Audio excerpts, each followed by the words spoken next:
ବା ଆଜି ଆଲୋଚନା କରିବା ମାତୃ ରଚନାବଳୀ ଭାଗ 10 ଜ୍ଞାନ 404 405 406 407। 404ରେ କହୁଛନ୍ତି ଔଷଧ ନ ଖାଇଲେ ଆରୋଗ୍ୟ ଲାଭ ନ କରିବାରେ ଆମ ଶରୀର ଗୁଡ଼ିକ ଏକାନ୍ତ ଅଭ୍ୟସ୍ତ ହୋଇ ପଡ଼ିଛନ୍ତି ବୋଲି ଆମ ଶରୀରକୁ ରୋଗ ହେଲେ ଔଷଧ ଖାଇବାର ପ୍ରୟୋଜନ ହେଉଛି।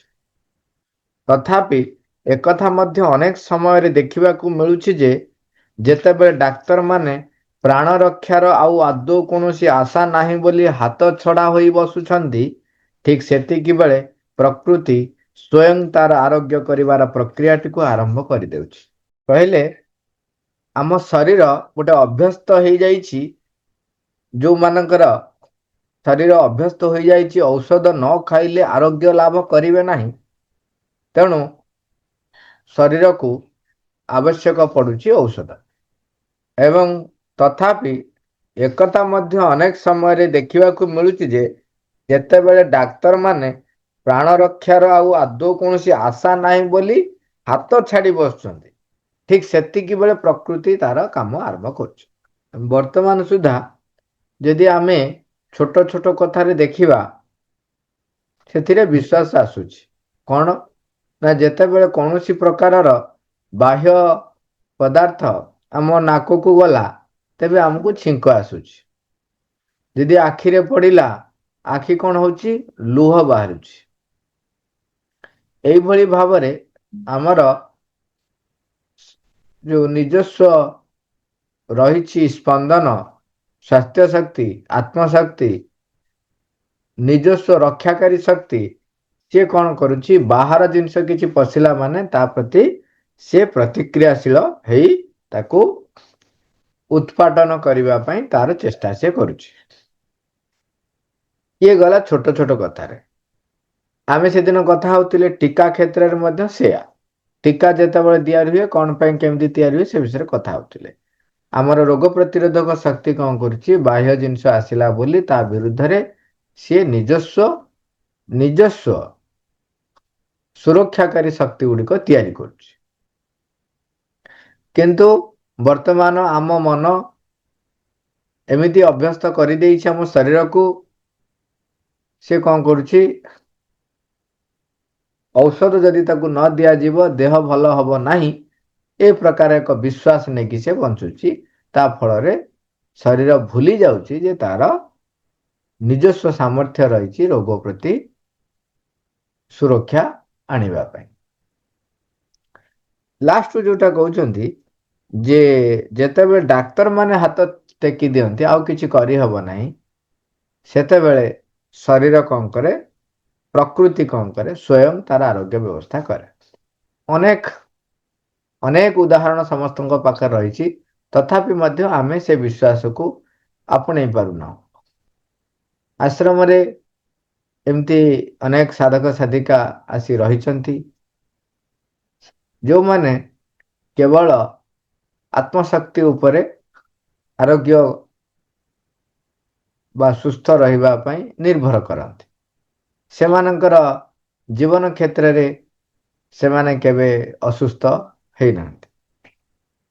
ଏବଂ ଆଉ କେତେ ଗୁଡ଼ିଏ ବଡ଼ ବଡ଼ ରୋଗ ଯେଉଁଟା ଆମର ତଥାକଥିତ ଭାବରେ ଦେଖନ୍ତି, ଲୋକମାନେ ତା ଦ୍ୱାରା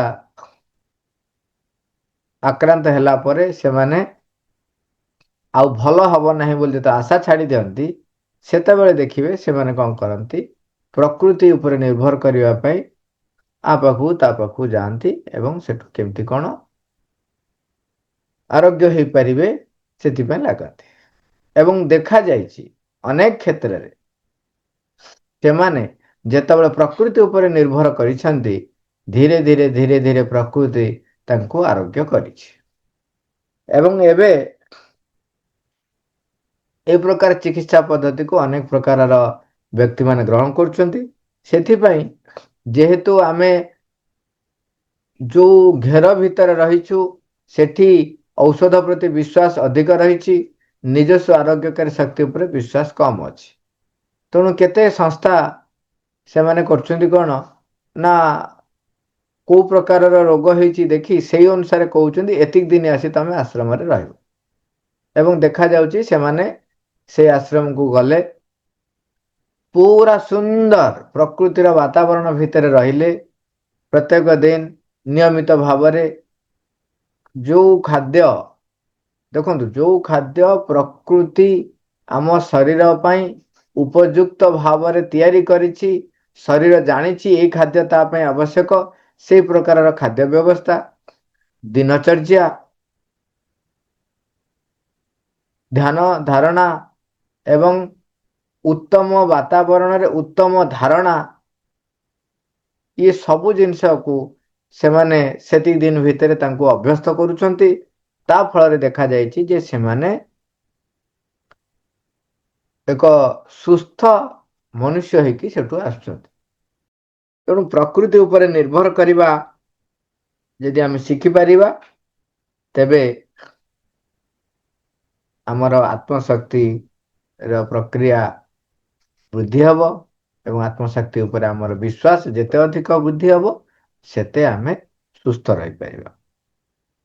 ज्ञान 405 रे कहउचंती आम भितरे जो आरोग्यकारिणी शक्ति रही ज्ञान 405 रे आम भितरे जो आरोग्यकारिणी शक्ति रही ताहा उपरे अविश्वास करने को आरंभ करिबारु ही आमे आमर आदर्श स्थिति रु तलकू खसी पड़िलु। आम भितरे जो आरोग्यकारिणी शक्ति रही ता प्रति जेतले आमर अविश्वास हैला तेणु आमे ताकू हराई बसीछु आमे आमर आदर्श स्थिति रु तलकू खसी पड़ आमे जेपरी सही स्थिति को पुनर्बार फेरी जाई न पारिबु ओ सही स्थिति रे प्रवेश न करि पारिबु सेथि लागि परमेश्वरंकर दुई दूत चिकित्सा विज्ञान एवं वंशानुगत अभ्यास ठीक दुआर मुहरे ठिया होई फेरिबार ओ पुनः प्रवेशर बाट बंद करी रखिछंती। प्रथमे आमर आरोग्य शक्ति ऊपर अविश्वास तैयारी कर दिया गला एवं आउ सेठिकी न फेरी आसीबा पई बाट बंद करिया पई दुई जण दूत रहिले किए किए बढ़िया भाव लिखुछन गोटे होची चिकित्सा विज्ञान द्वितीयटी होची आमर वंशानुगत अभ्यास आमर जो अभ्यास गुड़ाक कर दिया जाए कौन है ना कटी सलसल हो गोटे आबिल टे खाइदे एटा होची एटा टे खाइदे ए प्रकार आमर खाई खाई अभ्यास से माने निजे हेइचंती आमुको अभ्यास करई देले तापरे आमे आमर परपीढ़ी कौन हबो ना से प्रकार अभ्यासर दास ही जाते तेणु से माने आत्मशक्ति को वृद्धि करिवारे आदौ साहाय्य करती नहीं बाट बंद कर रखती लिखुं दुआर मुहर आसी ठिया हो जाते कहते से स्थिति रे प्रवेश करि न पारिबु सेथिलागि परमेश्वरंकर दुई दूत चिकित्सा विज्ञान एवं वंशानुगत अभ्यास ठीक दुआर मुहरे ठिया होई फेरी पारिबार ओ पुनः प्रवेश र बाट बंद करी रखिछंती। ज्ञान 406 कौनसी बृहत राष्ट्र जेपरी कौनसी क्षुद्र राष्ट्र को सुरक्षा जोगाई देई ताहाको दुर्बल करी पकाए बा जेपरी कि उदार डकायत कबल रे पड़िथिबा व्यक्ति को धराशायी करी ताहाको क्षतविक्षत करी थाए जहा फल रे से तार समग्र जीवन तार से क्षतविक्षत शरीर सेवा करिबा और आरोग्य करिबारे बिताइब मनुष्यर शरीर उपरे चिकित्सा विज्ञान ठीक से परी आचरण करिथाए। वर्णना केते कुआडू करूचंदी देखंतु बृहत राष्ट्र एठी कथा गोटाए जे चिकित्सा विज्ञान आमको केपरी पंगु करि पकाउची वर्णना उदाहरण गोटे गोटे बड़ बड़ राष्ट्र छोट राष्ट्र को सुरक्षा दवा को जाइकिरी कौन करे निजर सैन्य सामंत सब सेठी रखिबे रखिया फल कौन हम ना तार निज सुरक्षा निज हाथ रे आउ से रखी न पारी तुम ऊपर विश्वास एवं निर्भर रही रही चली सारे ताहले मोर निजर सुरक्षाकारी शक्ति दुर्बल हो ଆମ ପଡ଼ୋଶୀ ଦେଶ ଚାଇନାର ଇଏ ହେଉଛି ତାର ଏକ ବଢ଼ିଆ ସୁନ୍ଦର ନୀତି। ସେ କ'ଣ କରେ, ଛୋଟ ଛୋଟ ରାଷ୍ଟ୍ରମାନଙ୍କୁ ସାହାଯ୍ୟ କରିବା ଆଳରେ ତାଙ୍କୁ ଏମିତି ଋଣଗ୍ରସ୍ତ କରି ପକାଏ, ସିଏ ଯେତେ ଯାହା ହେଲେ ମଧ୍ୟ ତା ଉପରେ ଆଉ ନିର୍ଭର ନକରି ରହିପାରନ୍ତି ନାହିଁ। କିନ୍ତୁ ଭାରତବର୍ଷର ନୀତି ଠିକ୍ ବିପରୀତ।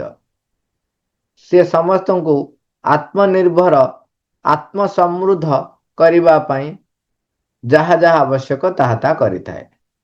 ତା ଫଳରେ ସେ ନିଜେ ଗ୍ରୋ କରିବ।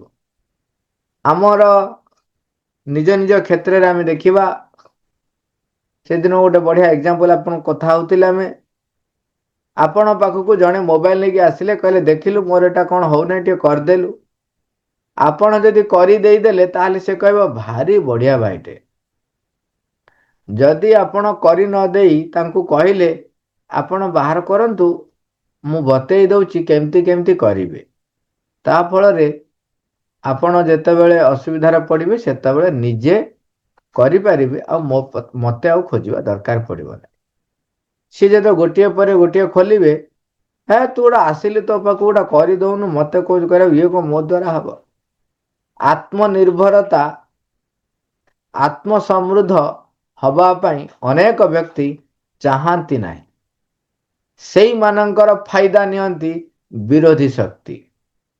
ସେମାନେ କ'ଣ କରନ୍ତି, ସେହି ପ୍ରକାରର ଯନ୍ତ୍ରକୁ ନିଜର ହାତ ବାରିଶି କରି ତାଙ୍କୁ ନଚାନ୍ତି, ତାଙ୍କର ସ୍ୱାର୍ଥ ସିଦ୍ଧି କରିନିଅନ୍ତି। ଆମେ ସତର୍କ ରହିବା, ଆମେ କେଉଁଠି କାହାର ହାତ ବାରିଶି ନ ହୋଇ ନିଜେ ସମୃଦ୍ଧ ହେବା ପାଇଁ ସଂକଳ୍ପ କରି ଆତ୍ମଶକ୍ତି ବୃଦ୍ଧି କରିବାରେ ସାହାଯ୍ୟ କରୁଥିବା ପଦକ୍ଷେପକୁ ସ୍ୱୀକାର କରିବା। ଏଠି କେବଳ ଚିକିତ୍ସା ବିଜ୍ଞାନର ଔଷଧ କଥା ଭାବିକି ଯଦି ଆପଣ ରହିଯିବେ, ତାହେଲେ ସବୁ ଭୁଲ ହେଇଯିବ। ଆଉ ପୂର୍ବରୁ ସେଥିପାଇଁ ଅନେକ କଥା କୁହାଯାଇଛି। ସେଥିପାଇଁ ନିଜର ମନ ପ୍ରାଣ ଶରୀରର ଯେଉଁ ନିମ୍ନ ଗତିବୃତ୍ତି ରହିଛି, ସେ ସବୁ କ୍ଷେତ୍ରରେ କିଭଳି ଏକ ପରିବର୍ତ୍ତନ, ଯେଉଁଟାକି ଆମୂଳଚୂଳ ପରିବର୍ତ୍ତନ ଆବଶ୍ୟକ, ତା କଥା ମଧ୍ୟ ବର୍ଣ୍ଣନା ଆମେ କରିସାରିଛନ୍ତି। ତେଣୁ ଆମକୁ ମନରେ, ଚିନ୍ତାରେ, ଧାରଣାରେ, ଭାବନାରେ, ଶରୀରଗତ ସ୍ତରରେ, ଭାବଗତ ସ୍ତରରେ, ସବୁ ସ୍ତରରେ ଆମକୁ ଆତ୍ମକୈନ୍ଦ୍ରିକ, ମାନେ ଆତ୍ମାକୁ କେନ୍ଦ୍ର କରି ବଞ୍ଚିବାକୁ ପଡ଼ିବ। ଏଇଠି ମନେ ପଡ଼ୁଛି ଆମେ ଯେଉଁ କଥା ହେଉଥିଲେ, ଯେ ସ୍ୱାଧୀନତା ଯେମିତି ହେଉଛି କ'ଣ, ସ୍ୱ ଅଧୀନ। ଆମେ ଅନେକ ସମୟରେ ନିଜ ଇଚ୍ଛାର ଅଧୀନକୁ ବୋଲି କହୁ ସ୍ୱାଧୀନତା ବୋଲି। କ'ଣ, ମୋର ଇଚ୍ଛା ହେଉଛି ଏଇଟା ଖାଇବା ପାଇଁ, ଯଦି ମୋତେ କିଏ ଖାଇବାକୁ ବାରଣ କଲେ, ମୋର ଇଚ୍ଛା ହେଉଛି ଅମୁକ ଜାଗାକୁ ଯିବା ପାଇଁ, ଯଦି ଯିବା ପାଇଁ କିଏ ଟିକେ ଶୃଙ୍ଖଳା କହିଲେ, ତେବେ ସେଇଠି ମୁଁ ଦୋଷ ଦିଏ, ମୋର କ'ଣ ନିଜସ୍ୱ ସ୍ୱାଧୀନତା କିଛି ନାହିଁ। ଇଏ ସେତେବେଳେ ସେମାନେ ଭୁଲି ଯାଆନ୍ତି, ଆପଣ ଯେଉଁ ଖାଇବାକୁ ଇଚ୍ଛା କରୁଛନ୍ତି ସେଇଟା କେଉଁଠୁ ଆସିଲା? ଆପଣଙ୍କର ପ୍ରାଣଗତ ସ୍ତରରୁ ଆସିଲା। ଆପଣଙ୍କ ପସନ୍ଦ ଏଇଟା, ରୁଚି ଏଇଟା, ଅମୁକ ଏଇଟା, ସମୁକ।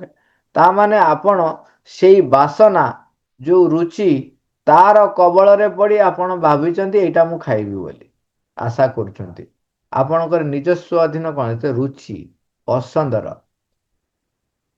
ଅନ୍ୟ କିଏ କହିଦେଲା ମୋତେ ସେଇଟା ଭଲ ଲାଗେ, ତେବେ ମୁଁ ତା ଦ୍ୱାରା ପରିଚାଳିତ ହେଲି। ଏଇଭଳି ଭାବରେ ଦେଖିବେ, ବ୍ୟକ୍ତି ପ୍ରାଣର ଅନେକ ସମୟରେ, ବିଶେଷ କରି ପ୍ରାଣର ଭିନ୍ନ ଭିନ୍ନ ରୁଚିକୁ ପରିପ୍ରକାଶ କରେ, ତାକୁ କହେ ନିଜର ଇଚ୍ଛା ବୋଲି, ସ୍ୱାଧୀନତା ବୋଲି କହେ।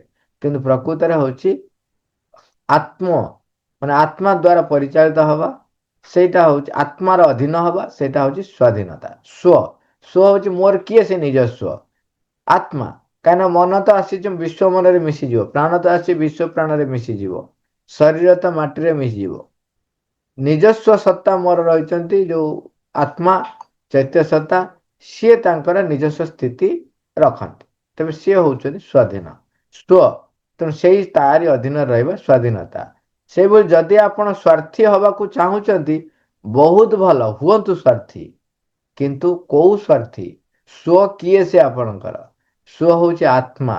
आत्मा को बहन करुथिबा जेकोसी कथार अर्थ आपणको ପାଇଁ ଯଦି ରହିଲା ताले सेई स्वार्थी उत्तम। आत्मा को परिप्रकाश करिबा ପାଇଁ जो गुडाकर अर्थ रही ताकू मु ग्रहण करिया ପାଇଁ प्रस्तुत, तेबे मु होउची प्रकृत स्वार्थी। आउ से होउची स्व। आउ जो स्वार्थी जो माने निजर अहं को परिपुष्ट करंती सेठी हला अहं अर्थी हवा कथा, ताकू भूल रे स्वार्थी कहि देई चलचंती। काहे कि ना अहं को समस्ते निजर बोली भावंती। प्रत्येक व्यक्ति निजर अहं को साब्यस्त करिबा ପାଇଁ से तार सब किछि कार्य करे, तेणु सेठी ପାଇଁ अहं को निजर बोली मने करि नै चंती। हमको सतर्क होगा पड़िबो। आमे अहं अर्थी न होई कि आत्मा अर्थी हवा। ज्ञान 407 शरीर को कष्ट देई किंबा ता भीतर विष भरी देई औषध गुड़िक जे ताहाकू अधिकांश समय आरोग्य करती से कथा आदौ नुहे, मात्र रोग उपरे सेमानकर बाह्य आक्रमण पछरे चिन्मयता शक्तिर समर्थन रही जाई ताहा संभव होता है। यदि सही शक्ति को मुक्त भाव में कार्य करिवार एक परिवेश सृष्टि करा जाई परिबो, तेबे औषध गुड़िक अनावश्यक प्रमाणित हेबे। हाँ, ता पूर्व कहले आ गोटे कथा हम छाड़देले ज्ञान 406 बृहत राष्ट्र कथा हेले। तापर कहले केते जनकर अभ्यास थाए, जेमति कि कहले डकायत कबल रे पड़ता व्यक्ति को से कौन करे, ताको खेताक्त करी तार सेवा करिवार सुजोग नि। तापर कहे देख मु केते सेवाकारी। अनेक राजनैतिक दल राजनैतिक नेता माने थांती, से माने चाहती तुमे गरीब है कि रुह, कहीं तांको पाखरे हाथ पातिबो। से तुमको सब बेले देई चली थिबे, आत्मनिर्भर करिवे नाही। आत्मनिर्भर कले तांकर पतियारा कोड रहइबो। तेणु काहाकू खेताक्त करी ताकू सेवा करिबा जहा कौन ना मु एते भल सेवा करुची, आमे आम पाखरे जो औषध आसी पहुंची चिकित्सा विज्ञान आमु जो आनी देइची सी प्रकृत रे सेई काम करुची। सी ही देह खराब करई दउची, तापरे पुणी सी ही भल आरोग्य करिया पई चेष्टा करता। कहनी कौन निजे डाणी हे लागुची, निजे गुणिया है कि झड़ौची, ए प्रकार कार्य चली। तापरे कहउचंदी आमे सेति में कथा होतिले जदि औषध बा चिकित्सा विज्ञान आमर आत्मशक्ति को वृद्धि करिवार उपाय हमको देखै दियंता बा सेही दिगरे जदि औषध व्यवहृत होइथांता, ताहाले ताहा उत्तम होइथांता, ताहा सर्वोत्तम होइथांता। ये कौन करुची हमको अधिक रु अधिक दुर्बल करुची, ता ऊपर निर्भर करिवा पई बाध्य करुची। तापर एठी कहले शरीर को कष्ट देई किंबा ता भीतर विष भरी देई औषध गुड़िक जे ताहाकू अधिकांश समय आरोग्य करती से कथा आदौ नुहे। एबे सांग सांग कथा हेतिले, तेणु सेतिबे तापर कहउचंदी जे एटा सबुबेले ता अर्थ सिया नुह जे औषध गुड़ाक विष भरी दउची। औषध फल रे एया ही होउची। हमर औषध निजे विष भरी दउ नाही, तार परिणाम स्वरूप कौन होउची ना आम भितरे विषर क्रिया बढ़ुची। कहउचन सेति पई मात्र रोग उपरे सेमानकर बाह्य आक्रमण पछरे चिन्मयता शक्तिर समर्थन रही जाई ता संभव होता है। जदि सेही शक्ति को मुक्त भाव में कार्य करिवार एक परिवेश सृष्टि करा जाई परिबो, तेबे औषध गुड़िक अनावश्यक प्रमाणित हेबे। से कहउचंदी आत्मशक्ति को आमे मुक्त भाव में कार्य करियो जदि छाड़ी पारंते, ताहले औषध आम पे अनावश्यक हेजिवो।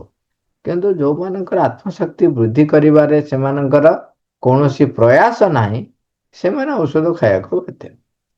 यदि मो मां को पर निर्भरता मोर आत्मा को आविष्कार करिवा, मोर चैत्य सत्ता द्वारा परिचालित मन प्राण शरीर को परिचालित करिवा पई जो प्रस्तुति पथरे मु चेष्टा करूची, चालीची से प्रस्तुत पथरे, ସେତେବେଳେ ଦେଖିବେ ଔଷଧର ଆବଶ୍ୟକତା କମି କମି ଯିବ। ମା ସେଥିପାଇଁ କହୁଛନ୍ତି ଯଥାର୍ଥ ଚେତନା ଏବଂ ଦିବ୍ୟ ପରମ ସତ୍ତାଙ୍କର ସର୍ବଶକ୍ତିମତ୍ତା ଉପରେ ରହିଥିବା ଆମର ଐକାନ୍ତିକ ବିଶ୍ୱାସ ଦ୍ୱାରା ଆସୁଥିବା ମୁକ୍ତି ଲାଗି ଆମ ଭିତରେ ଏକ ଉଦ୍ବେଗହୀନ ଅଭିପ୍ସା ଜାଗୃତ କରାଇ ଆଣିବାକୁ ଶ୍ରୀଅରବିନ୍ଦ ଏହି ଦୁଃସ୍ୱପ୍ନର ଏହି ପ୍ରଭାବଶାଳୀ ବର୍ଣ୍ଣନା ଦେଇଛନ୍ତି, ଯାହା ମଧ୍ୟରେ ଆମେ ବାସ କରୁଛୁ। 18 ମାର୍ଚ୍ଚ 1970। ତେଣୁ ଆମେ ସର୍ବୋଚ୍ଚ ଯଥାର୍ଥ ଚେତନା ଦିବ୍ୟ ପରମ ସତ୍ତାଙ୍କର ସେ ସର୍ବଶକ୍ତିମତା ଉପରେ ଆମର ଐକାନ୍ତିକ ବିଶ୍ୱାସକୁ ଦୃଢ଼ କରିବା, ତେବେ ଆମେ ସୁସ୍ଥ ଏବଂ ଆରୋଗ୍ୟ ରହିପାରିବା, ଆରୋଗ୍ୟ ହୋଇପାରିବା। ଆତ୍ମଶକ୍ତି ଉପରେ ଆମର ଯେତିକି ନିର୍ଭରତା ବଢ଼ିବ, ସେତିକି ଆମର ଅସୁସ୍ଥତା ଦୂର ହେଇ ଚାଲିବ।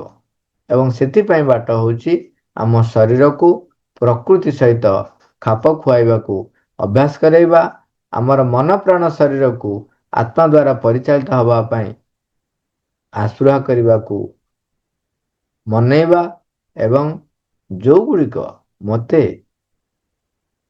ମାଙ୍କୁ ପରିପ୍ରକାଶ କରିବାରେ, ପରମଙ୍କୁ ପରିପ୍ରକାଶ କରିବାରେ ବାଧା ସୃଷ୍ଟି କରୁଛି, ତାକୁ ମୁଁ ପ୍ରତ୍ୟାଖ୍ୟାନ କରିବି। ନିରନ୍ତର ଅଭିପ୍ସା ରଖିବି ଯେପରି ମା ମୋର ଦାୟିତ୍ୱ ନିଜେ ନିଅନ୍ତୁ। ଏହି ସଂକଳ୍ପ କରିବା, ଏହି ଆସ୍ପୃହା କରିବା, ଏଇଥିରେ ଲାଗି ରହିବା। ମା ଔଷଧ ନ ଖାଇଲେ ଆରୋଗ୍ୟ ଲାଭ ନ କରିବାରେ ଆମ ଶରୀର ଗୁଡ଼ିକ ଏକାନ୍ତ ଅଭ୍ୟସ୍ତ ହୋଇ ପଡ଼ିଛନ୍ତି ବୋଲି ଆମ ଶରୀରକୁ ରୋଗ ହେଲେ ଔଷଧ ଖାଇବାର ପ୍ରୟୋଜନ ହେଉଛି।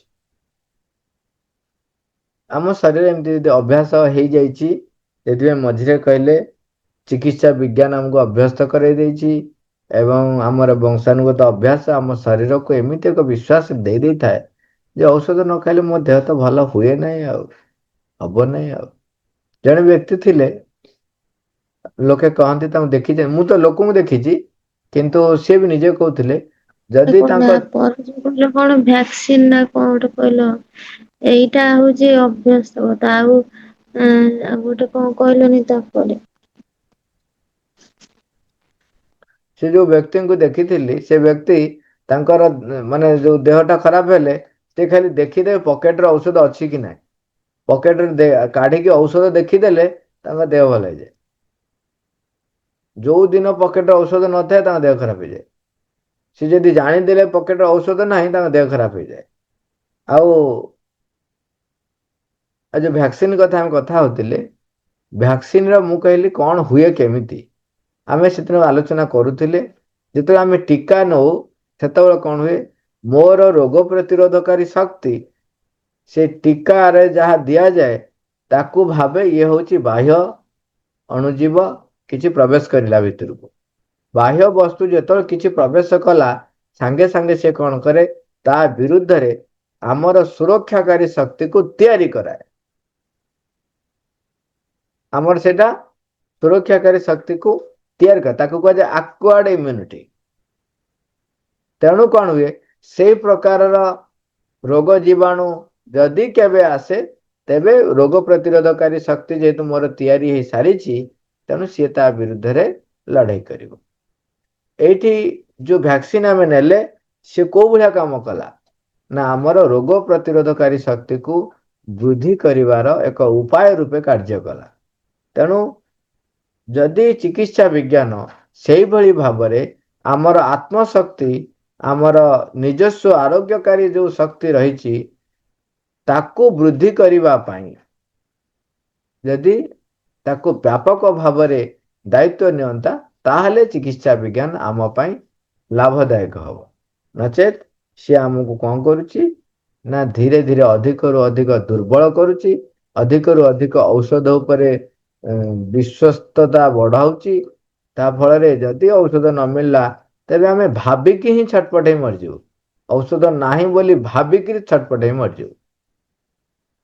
ତେଣୁ ଆମେ ନିର୍ଭରତା ରଖିବା, ମାଙ୍କ ଉପରେ ବିଶ୍ୱାସ ରଖିବା। ଆମର ଯୋଉ ଅଭ୍ୟାସ ହେଇଗଲାଣି ବଂଶାନୁଗତ ଅଭ୍ୟାସ, ତାଠୁ ଦୂରେଇ ରହିବା ଏବଂ ଆତ୍ମା ଦ୍ୱାରା ପରିଚାଳିତ ହବା ପାଇଁ ମୋର ମନ, ମୋର ପ୍ରାଣ, ମୋର ଶରୀରକୁ ସବୁବେଳେ ଆସ୍ପୃହ କରିବାକୁ କେଞ୍ଚୁଥିବା, ଆମେ ମନେ ପକେଇ ଦଉଥିବା। ମା ମା। Thank you all, Robert.